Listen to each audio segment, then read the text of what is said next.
silly and they're kooky, mysterious and spooky. They're all together ooky, the APHuG family.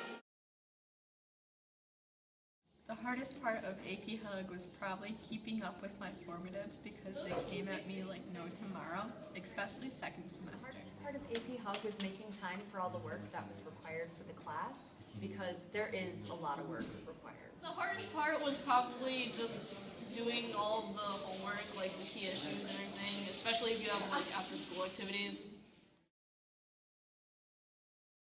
Don't rely on cramming, make sure you study beforehand, because if you just read everything during lunch, you're not going to do well. I would recommend actually studying.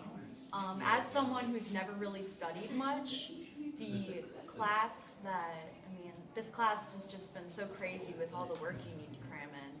So as someone who doesn't study, I just try to study.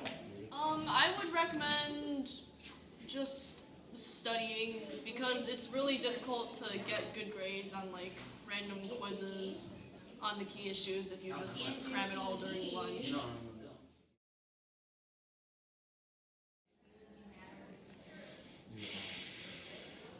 Death. APHuG is pretty difficult.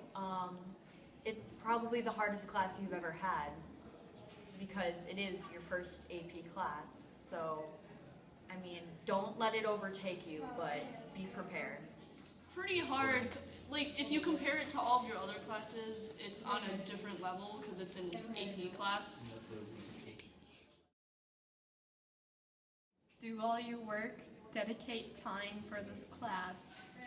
Don't procrastinate. I'd recommend doing all your formatives, even if you don't need to hand them in.